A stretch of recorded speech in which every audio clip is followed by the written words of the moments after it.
19살 그 어린 나이에 처참했던 현장을 마주하며 이 손글씨로 꾹꾹 눌러 쓴 5.18 여고생 일기.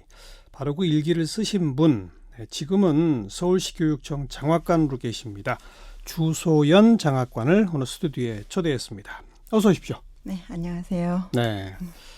5.18 5월달 되면 좀 기분이 다르세요? 어떠세요? 5.18 되면 아프죠. 아프세요? 예, 아픕니다. 어디가 아프세요? 마음이 아프고 가슴이 아프고 아픕니다. 39년 흘렀는데, 그죠? 그게 아픔이 치유가 안 되는 것 같아요. 치유가 안 되고 있다.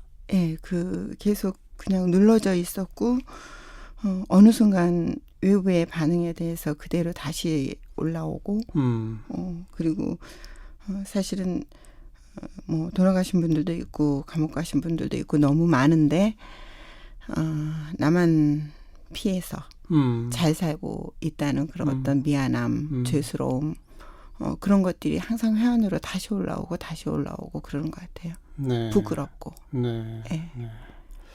그때 고3? 네, 고3이었습니다. 어느 고등학교? 광주여고. 그 위치가 어떻게 돼요? 그러니까 광주여고는 그 도청에서 좀 가깝습니다. 네, 그래서 시위대가 이렇게 돌아가는 것을 그 창밖으로 이렇게 좀 멀리 볼 수가 있고요. 네, 네. 그리고 거기에서 구호를 외치거나 뭐 하면 다 들을 수가 있었어요. 전남도청 가깝게. 네네. 네. 지금은 이제 이전해가지고. 예, 좀 그러니까 그 있는데, 당시에는. 예, 그 당시에는. 일기가 아니라 이게 보니까 기록입니다. 시사 노트라고 제목을 딱 써놓으셨네. 네네. 그죠? 예. 근데 이제 매일매일 기록을 하신 거죠? 아니, 그런 건 아니고요. 제가 이제 그 5월 22일부터 도청에 들어가서 취사반 활동을 했었는데, 그 취사반 활동 끝나고 이제 5월 27일 날 피해서 도망을 나왔죠. 그리고 나서 이제 5월 27일 날 집에 가서, 그때 한꺼번에 기록한 겁니다. 그때부터 시작해서, 그 다음에 또 한 번 또 쓰고 억울하면 또 한 번 또 쓰고 이렇게 해서 기억에 의존해서 쓴 겁니다. 그래서 그때 그 도청에 있으면서 기록한 건 아니고요. 도청에 취사반 활동을 할 때는 거의 바빠서 뭐 글 쓸 시간도 없었겠죠. 그렇죠. 잠을 못 잤으니까 22일부터 들어갔을 때 맨 처음에는 이제 그 도청 앞에서 그 동국대 대학생이었어요. 취사반 담당하는 대학생이었었는데 오빠죠. 그때 당시에는 대학생 오빠가 취사반을 모집을 했고 제가 이제 거기에 나서서 가가지고 맨 처음에 시작할 때는 아무것도 없잖아요. 이제 그 도청을 시민군이 이제 차지를 했고 점거를 했고 점거한 게 22일부터죠. 그렇죠. 그렇죠. 네, 그러니까 점거하면서부터 들어간 거죠. 취사반을 모집을 한 거고. 그렇죠. 네. 근데 그냥 우연히 그 앞을 지나다가 취사반 모집을 보신 거예요? 어떻게 된 거예요? 그건 아니고요. 네, 같이 시위대에 있다가. 그렇죠. 네, 시위대 그러니까는 저희가 5월 17일이 아마 그 토요일이었을 거예요. 그래서 이제 그때가 학교에서 이제 학교하고 집에 돌아갈 때는 이미 이제 굉장히 위험한 상황이었고 이제 5월 18일 저희 친정집이 그 도청하고 좀 가깝습니다. 학교에서 또 도청 쪽으로 더 가야 집이군요. 아니 그 방향이 다르게. 좀 다르게. 예. 그러니까 이제 도청 학동 쪽으로 해서 남광주 시장이 있거든요. 거기 건너편 남광주역이 있었고 거기 공터가 있고 그 큰 길이 있는데 거기 건너편이 저희 집이니까 학동 쪽에서 도청을 가려면 저희 집 앞을 통과해서 가야 되는 큰 길가. 예. 예, 그랬기 때문에 그거를 좀 많이 볼 수가 있었죠. 시위대도 볼 수 있었고 그게 아마 영향을 또 많이 미쳤을 것 같고 또 저희 부모님 아버님이 좀 그런 쪽에 관심이 많으신 분이었고 그래서 그런 영향을 받았고 또 고등학교 때 그 철학 선생님이 굉장히 좀 정치가 무엇인지 정의가 무엇인지 이런 거에 대해서 말씀을 좀 해주신 영향이 좀 있었지 않나. 그러니까 이제 저희는 제가 62년생이니까 철저한 반공교육 세대이고 그렇죠. 멸공교육 세대예요. 그다음에 유신교육을 뼈저리게 그렇죠. 깊이 있게 받았던 그런 세대인데 그 1부터 10까지 숫자 붙여서 유신 찬양도 하고 그랬어요. 근데 이제 뭐 아버님이나 선생님 등등의 영향으로 네. 그리고 또 광주의 그 현장을 보시게 되니까 그러니까 그것만 가지고 아마 참가했을 것 같지는 않는데요. 그 이제 현장을 보고 있었고 저희 집이 이제 조그만 가게를 했었는데 그 17일인가 18일인가 그때 이제 시위대가 학동 쪽에서 이렇게 도청 쪽으로 쭉 가는 것이 있었어요. 저희는 네. 이제 계속 집에서 보고 있었고 네. 밖에를 보고 있었는데 순간 이렇게 시위대가 막 도망을 가더라고요. 뒤돌아서 도망을 가는데 장갑차가 순식간에 왔어요. 장갑차가. 네. 장갑차가 정말 빠르게 순식간에 오더니 거기 남광주 거기 공터에 차를 세우고 그때 저녁이었거든요. 한 7시쯤이었는데 거기서 정말 그 공수부대 사람들이 정말 순식간에 다 튀어나오더니 네. 사람들을 다 붙잡고 패고 곤봉으로 때리고 그리고 그중에서 한 2명은 우리 집 가게로 들어와서 화다닥 뒷문으로 피신을 했고 그러니까는 거기 문을 확 열고 저기가 와서 공수부대가 공수부대 와서 어디야 이렇게 어디 갔어 이렇게 그래서 이제 우리는 순간 너무 놀라서 기겁을 하고 그리고 나서 다시 그 장갑차에 타고 순식간에 가더라고요. 그런 상황이 벌어지는 게 한 10분도 안 돼요. 네. 그러니까는 그게 게릴라전인지 모르겠어요. 순식간에 와가지고 다 치고 패고 데리고 순식간에 사라져버리고. 네. 그리고 그 도망간 사람들 끝까지 골목까지 쫓아가고. 그 저희 집도 끝까지 쫓아갈 텐데 뒷문으로 나가서. 그래서. 그게 이제 5월 18일부터 19일, 20일 이렇게 계속되는 거 아닙니까? 그렇죠. 네. 그리고 이제 저희 집에 가게를 했으니까 그 막걸리를 잔으로 파는 그런 집이었어요. 열악한. 그러니까 사람들이 맨날 많이 오잖아요. 그러면 소문을 물고 오는 거예요. 그렇죠. 그래서 소문을 물고 오는데 이제 어디서 무슨 일이 있었다더라. 그렇죠. 무슨 일이 있었다더라. 그러니까 뭐 오늘은 도청 앞에서 총을 쐈다. 뭐 임산부가 죽었다. 뭐 아이가 죽었다. 뭐 어디로 끌고 가는 걸 봤다. 막 그런 소문이 막 돌았었고. 그리고 이제 방송에서는 끊임없이 그 이제껏 있지 않았던 우리 정말 상황이 다른 이야기들을 계속 보도를 하고 보도 통제로. 근데 사실은 제가 그 5월 17일 이전까지 그 학교에서 내다봤을 때의 그 상황은 평화로운 시위였어요. 그렇죠. 네. 폭력도 없었고 돌도 없었고 그랬는데 공수부대 투입되고 나서 그 굉장히 폭압적으로 그러니까 진압을 하니까 국가가 시민을 국가 권력이죠. 저는 정부라고 그때는 표현을 했는데 국가 권력이 시민을 그러니까 군인이 그때 당시에 저희는 반공 교육을 받았기 때문에 저는 군인은 북한을 쳐야 된다고 생각을 했어요. 당연한 얘기죠. 근데 그 군인이 우리를 치는 거예요. 저는 그때의 정체성의 혼란은 참 이해할 수가 없어요. 그렇게 반공 교육을 철저하게 받았었는데. 이제 그런 현장 속에서 며칠이 지나며 결국은 시위대에 합류하게 되고 도청에까지 가시게 됐다. 네, 그러니까 그죠? 이제 거기 탈환되고 나서부터는 그 전까지는 그렇게 계속 관망하고 도청 앞에 가서 한번 보고 들어오고 무슨 일인지 한번 보고 오고 이 정도였는데 이제 22일 되고 나서는 이제 도청 앞에 아예 가기 시작한 거죠. 그렇죠. 그래서 그리고 취사반 모집하니까 내가 뭐라도 도와야 되겠다. 그렇죠. 그래서 그냥 아예 거기서 그냥 도청 안으로 계속 계셨던 거예요. 27일 새벽에 아마 진압을 했을 텐데 그 언제 그럼 빠져나오셨던 거예요? 그러니까는 거기가 이제 맨 처음에 22일부터는 굉장히 정리가 안 돼 있었어요.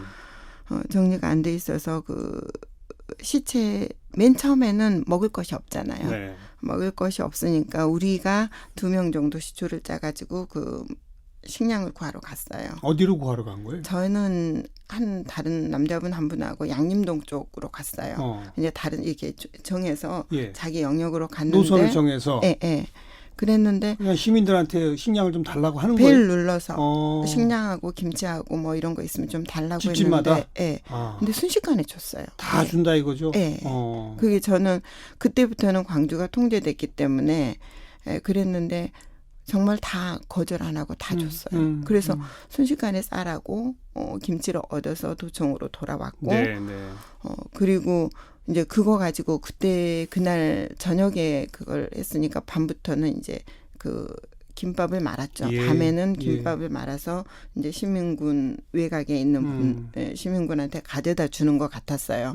그리고 이제 23일 그쯤부터는 이제 시민군이 조금 체계화됐어요. 그래서 이제 외부에 있는 사람들이 들어와서 이렇게 예. 교대하면서 와서 거기에서 밥을 먹었어요. 예, 그러면 예. 도청 본관이 이렇게 있으면 이쪽 옆에가 이제 별관인 듯 무슨 그 회의장 비슷하게 이렇게 돼 있었고 계단이 이렇게 올라가면 여기가 이제 식당으로 썼고 그 밑에는 밥을 할 수 있고 밖에 수도를 빼서 저희는 거기서 예, 설거지하고 예, 예. 여기에서 이제 서빙을 하고 했는데 그 앞에 본관 앞에도 그때 당시 22일은 시체가 있었어요.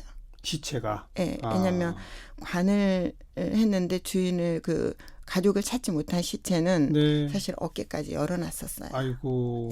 거기가 한 서너 구가 있었고 네. 상무관에 이제 쭉 이렇게 줄을 세워서 쭉 배치를 했는데 저희가 아침 9시가 되면 이제 그 취사반 담당하는 그 대학생 오빠하고 같이 상무관을 가요. 그래가지고 상무관 가서 한 바퀴를 돌면서 묵념을 하고 그리고 다시 와서 이제 시작을 하고 예, 그렇게 했는데 그때 가서 보면은 이제 태극기가 다 관 위에 이렇게 덮어져 있어요. 덮어져 있는데 이만큼 열려 있는 거 시신이 있어요. 아직 가족을 찾지 못한. 가족을 찾지 못한 시신들. 그리고 정말 끝없이 많이 바닥에 끝까지 깔려 있었고 22일, 23일도 이제 거기 앞에서 그 저기 22일 날 그날은 정말 감동적이었던 것이 그때 피가 부족하다고 다친 사람이 너무 많아서 네, 네. 전대병원, 기독병원, 적십자병원이 아마 주 병원이었을 거예요. 그래서 피가 부족하다고 하니까 너무 많은 사람이 가서 줄을 서가지고 헌혈한다고. 예. 그래가지고 피를 저도 갔는데 저는 어리다고 거절당해서 못했고 거절할 수 있을 만큼 많은 분들이 그렇죠. 왔다는 거 아니겠습니까? 예, 저는 이제 전대병원이 저희 집하고 전대병원 지나고 도청 이렇게 요 정도 사이거든요. 거기 갔는데 저는 거절당해서 헌혈도 못했어요. 네. 그리고 이제 관을 짜야 되는데 관이 부족하다 이렇게 또 이야기를 하면 순식간에 거기서 모금이 다 됐어요.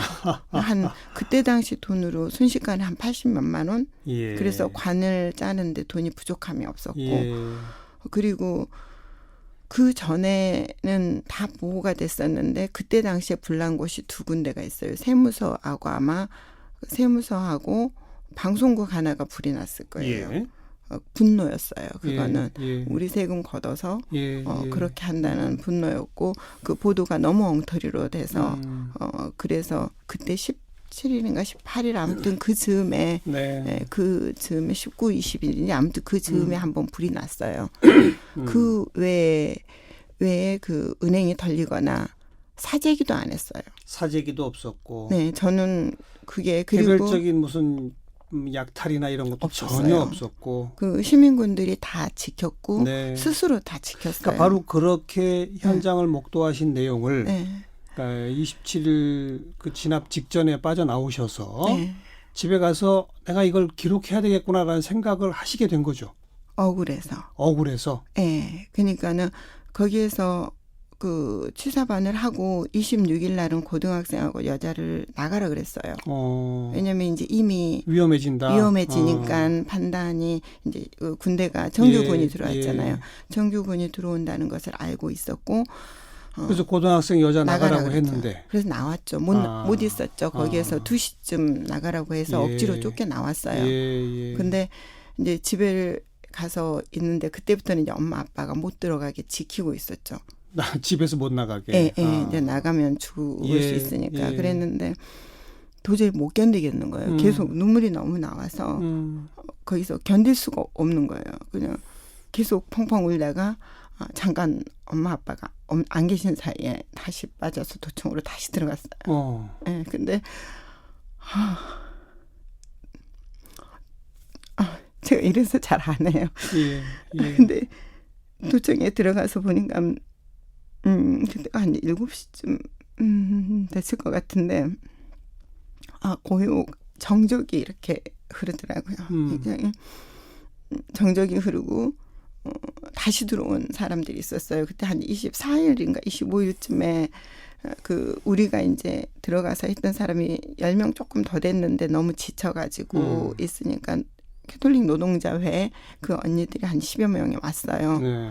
근데 그 언니들도 다시 들어왔더라고요. 나갔다가 다시 들어왔다. 예. 그래서 그때 이제 같이 취사반했던 남학생하고 몇 명 같이 그래서 한 12명 그 정도가 다시 모인 거예요. 그랬더니 저희한테 이제 부지사실 이제 본관 2층인가 3층인가에 부지사실이 있어요. 거기에 가서 있으라고 하더라고요. 그래서 거기 가서 있었는데 계속 그 취사반 담당하신 대학생 오빠가 우리한테 계속 모든 소식을 전해주죠.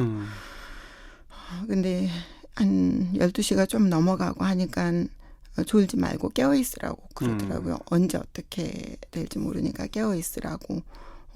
그래서 이제 그 바닥에 그냥 누워서 이렇게 기대고 있기도 하고 누워있기도 하고 이러는데 2시가 좀 더 지났던가. 새벽 2시. 예. 그쯤 됐던가 아마 그쯤 됐을 거예요. 그러니까 대학생 그 오빠가 와서 나가야 된다. 지금 여기 있으면 다 죽는다. 네. 나가야 된다. 그러더라고요. 그래서 그때 이제 억지로 또 같이 끌려 나왔죠. 그때 유서 쓰고 다 같이 있었거든요. 유서까지 쓰고 계셨는데. 네네. 그래서 다 같이 나왔는데 2줄로 줄을 서서 옆에 한 줄 그 벽을 타고 쭉 가서 저희 학교 광교구 있는 쪽으로 가면 동명교회가 있어요. 거기 동명교회로 피신을 했죠. 아마 그 이야기가 돼 있었던 것 같아요. 예. 근데 동명교회에 들어가면 동명교회 지나서 통과해서 가면 거기 뒤에 유치원이 있어요. 유치원. 예. 거기 유치원에 들어가서 거기에서 이제 있으라고 하더라고요. 그리고 이제 거기에 있었는데 한 4시쯤 되니까 총소리가 들리기 시작하죠. 예. 모든 전화가 다 차단이 돼서 네. 연락 두절. 예. 아무하고도 연락이 안 되고 총소리 들리고 헬기 소리 들리고 투항하라 소리 들리고 막 그랬죠. 그리고서 6시 좀 넘으니까 계속 이제 헬기 도는 소리만 들렸어요. 그러니까 이미 끝났다는 소리잖아요. 뭐 투항하라 막 이런 소리만 계속 들리니까 끝났다는 소리인데 7시 조금 넘어가니까 7시 반쯤 되니까 동명교회 측에서 연락이 왔어요. 가택 수색 있으니까 나가야 된다고. 교회도 이제 수색할 거다. 예. 그래서 수색을 하니까 나가야 된다. 그래서 이제 동네를 또 짜가지고 2명씩. 네. 2명씩 해서 한 8시쯤 그쯤에 2명씩 나온 것 같아요. 근데 그때 이제 제가 이렇게 노출이 된 이유는 캐톨릭 노동자회 그 김순희 언니라고 있는데 그 언니가 방림동에 살았어요. 저는 학동에 살고. 그러니까 거기에서 가려면 걸어서 가야 되니까 그때는 차도 안 다녔으니까 저희 집을 찍고 이렇게 가는 노선이었고 저희 집에다 저를 데려다 주고 간 거예요. 그래서 이제 나중에 제가 거기에 있었다는 것을 그분을 통해서 거기는 이제 노동자였으니까는 다 연락이 되는 사람들이고 그래서 저를 알게 됐고 이제 그리고 저희 부모님은 그날 이제 딸이 나갔다는 걸 알았는데 그 앞에 정규군이 데려보니까 어마어마하게 열을 지어서 들어갔다는 거예요. 뭐 장갑차만 해서 10몇 대가 지나가고 막 이렇게 지나가니까 이제 딸 죽었다고 시체를 찾으러 가야 된다고 엄마하고 아빠하고 울면서 엄청 싸우고 계시는 그런 상태에서 제가 들어갔죠. 이제 엄마는 막 펑펑 우시고 저도 펑펑 울고 아버지도 울고 뭐 난리가 났죠. 뭐. 근데 그때부터 그 뒤가 더 힘들었어요. 지금까지도. 네. 근데 그 뒤는 거기에 있었다는 것이 들통이 나면 정상적인 생활을 할 수가 없잖아요. 그리고 저는 살아왔잖아요. 다른 사람도 다 잡혔는데 그 오빠는 다시 들어갔어요. 저기 데려다 주고. 그 대학생 오빠는 그래서 결국 희생됐군요. 그렇죠. 나중에 알았죠. 죽었다는 거. 그래서 그 억울한 마음을 글로라도 남길 수밖에 없었다. 예, 근데 이제 이거를 쓸 때 사실은 두려웠어요. 그렇죠. 그래서 제가 지금 이렇게 아주 구체적으로 말을 한 거를 쓸 수가 없었어요. 나중에 이 노트가 누군가에게 들통이 났을 때 예, 예. 제가 참 비겁했죠. 들통이 났을 때 내가 어떻게 될 건가 하는 두려움이 더 컸어요. 네. 그래서 굉장히 그 포괄적으로 신문 예, 스크랩을 예. 그래서 하고 거기가 아니다라고 쓰고 했던 이유가 그래서 신문 스크랩하고 이건 아니다. 예. 진짜는 이건데 그건 내가 차마 못 쓴다. 그 마음이 다 들어있군요. 그렇죠. 그래서 그 빨강색으로 이렇게 예, 긋고 거기에다가 수정을 하고 그리고 그 울분을 토하면서 사인펜으로 썼었죠. 근데 정말로 이거는 있을 수 없는 일인 거예요. 그렇죠. 예. 그리고 정말 질서정연했어요. 네. 맨 처음에 5월 17일, 18일, 17일은 그 정도 아닌데 18일, 19일, 20일, 21일 이때는 전쟁이었어요. 사실은 전쟁이었기 때문에 다 그 도로에 모든 것이 막 깨지고 부서지고 난리가 났는데 22일부터는 시민들이 스스로 알아서 다 청소를 했어요. 청소도 하고 질서도 잡고 그리고 광장에 거기 분수광장에 사람이 어마어마하게 항상 모였는데 그때 모이고 나면 스스로 다 청소를 해서 항상 깨끗했어요. 그게 바로 해방구라는 거 아니겠습니까? 맞습니다. 그래서 해방구라고 했습니다. 저희가. 그런 분들한테 장갑차로 헬기로 그렇죠. 정규군이 밀고 들어온 것이 그렇죠. 광주의 진상입니다. 네. 근데 아마 저는 정상적으로 대학도 갔고 사실은 대학도 안 가려고 했어요. 너무 충격이 커서. 근데 어찌됐든 정상적으로 대학을 갔고 그리고 졸업을 했고 저를 아무도 신고를 하지 않아서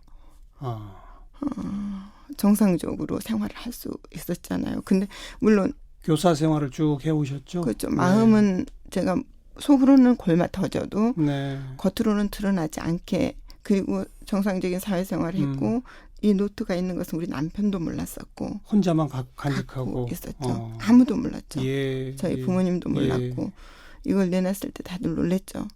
이걸 언제 공개하게 된 겁니까? 이거 2011년 유네스코 기록유산으로 가기까지 언제 그럼 이걸 타인들에게 보여주기 시작하신 겁니까? 한 번도 안 내놨었는데 사실은 그 주로미 씨라는 분이 있어요. 주로미. 네. 예, 그분이 단편 영화를 만드시는 분인데 예.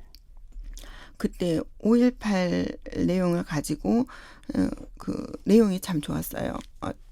영화의 내용이 취재를 저희한테 취지를 설명을 하는데 그 민초들 있잖아요. 네. 그러니까는 그 뒤에서 적극적으로 뭐 참여했던 드러나지 않는 사람들의 삶과 그 사람들이 겪고 있는 고통 그거를 취재해서 영화하겠다라고 해서 제가 사실은 드러내기가 참 어려워 공무원이고 사람들에게 노출이 되는 공직이잖아요. 네. 그래서 제가 말 잘못하면 그게 또 여러 가지의 파장이 있을 수도 있고 그리고 그 주변에 시달리는 것도 전 너무 싫었고 전 비겁하죠.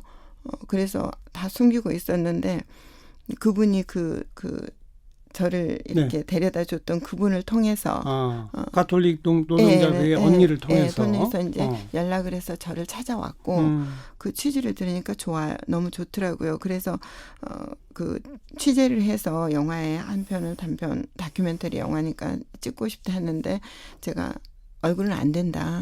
그래서 뒷면만 찍는 걸로 하고 이제 취재에 응했었는데 인터뷰도 하시고 인터뷰도 하고 했는데 뒷면만 그래서 저를 밝히지 않고 하는 걸로 하고 그렇게 해서 5월에 일부 조금 나갔어요. 네네. 그때 갈 때 제가 그게 몇 년도입니까? 가져갔어요. 그게 아마 저기 바로 직전일 거예요. 그 문화유산 등재되기 전해. 2010년. 네, 그 해에 겨울쯤에 제가 만났고. 예. 그랬더니 그 인터뷰 하러 가시면서 이 노트를 가져가셨고 처음으로 가져간 거예요. 그리고 그 다큐멘터리 감독 그걸 보았고. 네. 그래서 그때 다 사진을 찍었고, 예, 예. 그래서 이제 그걸 가지고 있다는 것을 그 이제 세계 기록유산에 등재하고 있는 준비하고 있는 팀한테 알려드린 것 같아요. 예, 이런 게 있다라고. 예. 이제 모든 자료를 찾고 다녔으니까. 그렇죠. 네, 그래서 네. 그때 당시에 그 국가인권회에 계시는 안 국장님, 그분이 직접 오셨어요. 네, 네. 그래가지고 이제 지금 유네스코에 이걸 등재를 하려고 노력을 하고 있는데 지금 굉장히 좀 어려움에 처해 있다. 반대하는 쪽이 있고 못하게 방해하는 쪽도 있고 그래서 이걸 굉장히 비밀리에 추진을 하고 있고 자료를 이렇게 모으고 있다. 이게 자료를 주면 굉장히 좀 도움이 될 것 예. 같다. 그래서 그때 이렇게 드린 거예요. 건네주었군요. 예, 예. 그래서 이제 오픈이 되기 시작했고 지금은 예. 그 일기가 모든 사람이 가서 볼 수 있죠. 볼 수 있죠. 광주에 있죠. 광주 그 기록유산 보관소에 있습니다. 네, 예. 네. 그래서 누구나 볼 수 있죠. 그 오랜 세월 노트도 혼자 꽁꽁 가슴속에 묻어 혼자 가지고 계시다가 이제는 세상에 알려지게 되고 바로 얼마 전 또 집담회에 처음 사실 직접 모습을 드러내고 증언하시기 시작한 거 아니겠습니까? 그렇죠. 제 이야기를 처음 꺼내기 시작한 그렇죠? 게 구체적으로 공개적인 자리에 예. 예, 그렇게 한 거는 그렇게 하시게 된 계기는 또 뭡니까? 사실은 이때 말고 예전에 5.18 민주화 운동으로 이게 명명됐을 때 네. 한번 KBS인가 MBC인가에서 한번 취재를 한번 한 적은 있어요. 그때 이제 취사반 내용을 한번 말을 해달라 해서 간단하게 인터뷰한 적이 있는데 그 이후로는 한 번도 안 했거든요. 예. 그다음에 이거 노트가 이제 등재되고 나서 언론에서 많이 찾아왔어요. 왜냐하면 서울시교육청 그때는 장학사였죠. 네, 네. 그때는 제가 안 한다고 아예 예. 그냥 다 예. 커트를 했었고. 근데 이제 그리고 나서 또 벌써 꽤 많은 시간이 흘렀잖아요. 근데 이 했을 때 아마 작년에 그 전두환 회고록이 불을 당긴 것 같아요. 너무나 무례하고 너무나 뻔뻔하고 후한무치하고 사실은 진정 어린 사과를 해야 되는 사람이잖아요. 진정 어린 사과는 제가 생각하는 진정 어린 사과는 자기의 잘못을 충분히 인정을 하고 상대방의 아픔을 충분히 공감을 하며 다시는 그런 일을 일어나지 않도록 하겠다라는 다짐을 해주는 것이 진정한 사과거든요. 근데 그거를 덮으려고 그거를 어떻게 그렇게 표현을 할 수 있는지 네, 네. 저는 그 신문 기사를 보고 이럴 수도 있는 건가 하는 이럴 수 있나 다시 한번 생채기가 올라왔어요. 예. 근데 그 이후로 굉장히 많은 사람들이 왜곡하고 계속 생채기를 내잖아요. 그래서 이제 나라도 이야기해야 되겠다. 내가 본 현실을, 진실을. 이거를 쓸 때의 마음하고 똑같은 마음인 것 네, 같아요. 네. 그때 쓸 때 그런 생각이었거든요. 이거를 써서 보관하고 몇십 년이 지나든 어떻든 이게 그 사람들이 이게 그때 폭동이 아니었고 폭도가 아니었고 간첩에 조롱한 게 아니었다. 북한군이 한 게 아니었다라는 것이 드러나면 그때 15년 정도를 저희가 폭도로 살았잖아요. 예, 가슴을 조이면서 폭도로 살았었는데 그때가 되면 진실이 밝힐 때 도움이 되지 않을까. 그렇죠. 그리고 후손들은 알아야 되지 않을까. 그렇죠. 그런 마음으로 썼거든요. 그런데 지금도 또 여전히 그게 진실이 아니라고 하는 사람들이 있으니 예, 미치겠어요. 똑같은 마음으로 이게 진실입니다. 예, 그러고 싶어서 집담회를 처음으로 갔어요. 근데 집담회 가면 광주에서 해서 소문이 안 날 줄 알았어요, 사실은. 근데 소문이 나가지고 그렇네요. 예, 그래서 좀 처음 제가 5월만 되면 어떠세요 했더니 아프다고 하셨고 근데 이런 말씀을 좀 쭉 털어놓고 말씀하시고 나면 더 아파지십니까? 조금은 좀 덜 아파지십니까? 한 번씩 이렇게 털어놓거나 뭐 말을 하거나 이러면 사실은 한 일주일 정도는 아픕니다. 더 아파요. 예, 근데 생각을 바꾼 것이 이 아픈 것을 겪어내면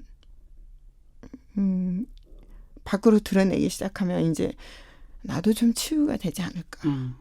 사실은 5.18 묘역도 못 가보고 아직도?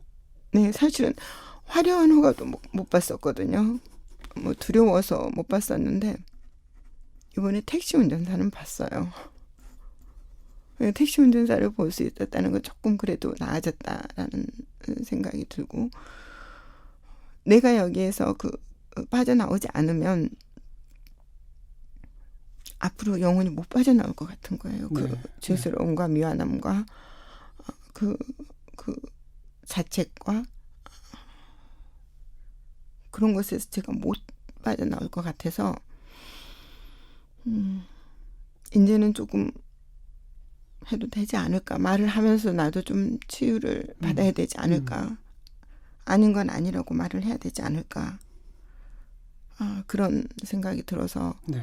용기를 내서 집담회를 갔었고 또 정관용 시사자키입니다는 굉장히 제가 프로그램을 좋아하는 프로그램 중에 또 하나예요. 그래서 또 전화가 왔길래 그냥 많이 고민하다가 감사합니다. 그렇게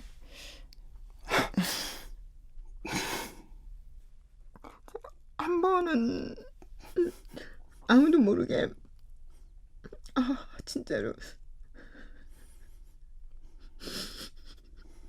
아무도 모르게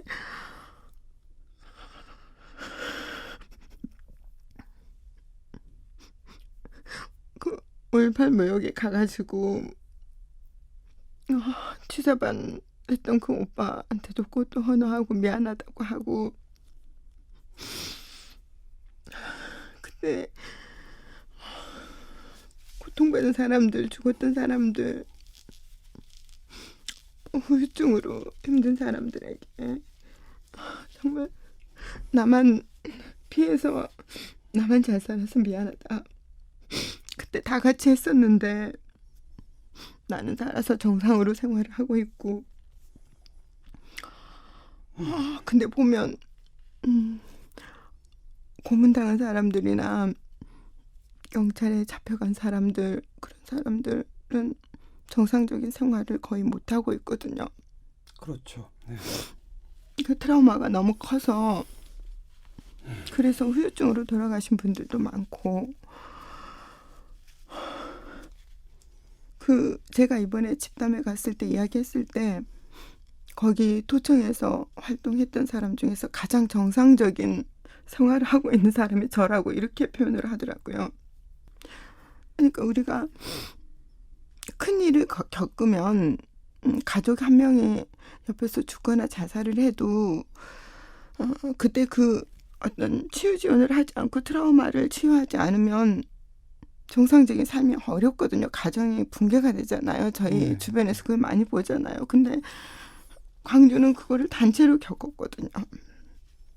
단체로 겪었고 그 이후에 바로 어떤 정신적인 치유를 받는 게 아니라 간첩으로, 폭도로 15년 이상을 살았고, 숨어서 살았고, 지금도 그렇게 살고 있고, 5.18 유공자를 받은 것이 꼭 어떤 큰 죄를 진 것처럼 그렇게 부끄럽게 사실은 한번 제가 5.18 유공자도 안 받았었어요. 근데 5.18 여성단체에서 연락이 왔더라고요. 마지막으로 이제 한 번 더 조사를 해서 할 건데 제가 다 같이 했는데 왜 내가 유공자를 받아야 되느냐 그랬더니 그때 취사반하고 그런 뒤에서 그렇게 지지하고 했던 사람들이 유공자 신청을 안 하면 기록이 묻혀버린다. 그게 없어지면 남겨놔야 된다. 네. 네. 그래서 그러면 하겠다라고 그래서 했거든요. 그랬는데 그래서 저는 기타를 받았어요. 그 최하위 기타죠. 물론 그 상처가 좀 나긴 해서 했지만 저는 뭐 그거 가지고 뭐 한 건 아니니까. 부상이나 그런 건 아니니까. 예. 네. 그래가지고 한번 어디를 갔는데 그 주차 요금을 할인해 준다는 게 있더라고요. 예, 유공자. 네. 그래서 당당하게 내놨죠, 그거를. 유공자증. 네. 네. 그때 거기에 어떤 영감님이 계셨어요. 저한테 빨갱이가 와가지고 5.18 유공자라고 5.18도 유공자냐고 나라를 구했냐부터 시작해서 그런 제가 폭언을 예. 들었어요. 예, 예. 그 뒤부터는 주차 요금을 안 내놓는. 아니요, 더 내셔야죠. 더 내셔야죠. 왜 우리가 그런 예. 취급을 받고 살아야 되는지. 제가 선생님께 아까 이렇게 좀 한 번씩 말씀하시고 나면 어떠시냐 여쭤봤더니 한 일주일 더 아프다. 아픕니다. 하지만 계속 더 말해야 되겠다. 이제 나도 좀 치유받아야 되겠다는 말씀도 하셨지 않습니까? 네네. 뭐 그리고 사실 저도 좀 감정이 울컥해서 그 다음 질문을 드리질 못했는데, 질문이라기보다는 여전히 그런 분들이 있고 전두환 회고록 같은 이런 말도 안 되는 것들이 있기 때문에 더 말씀 더 하셔야 되고, 그렇죠. 또 그렇게 말씀하시면서 우리 같이 어깨 동무하고 같이 치유받는 앞으로 그렇게 해야 할 것 같습니다. 근데 이제 지금 이렇게 왜곡된 역사를 지금 만들기 시작하고 다시 재생산하는 것을 보면서 예, 언제 다시 또 되돌아갈지 모르겠구나 그렇죠. 하는 두려움이 생긴 거예요. 그러니까 우리 주소연 선생님이 계속 말씀해 주셔야 네. 뒤돌아가는 걸 막을 수 있습니다. 문 대통령이 해주실 거라고 믿습니다. 그리고 우리 조희영 교육감님도 광주 MBC하고 인터뷰하시면서 하셨던 말씀이 5.18을 교육을 전국화하겠다. 그러니까 모든 사람이 진실을 알았을 때 역사는 더 이상 왜곡되지 않을 거라는 생각이 들어서 알겠습니다. 그렇게 생각을 하고 있습니다. 네.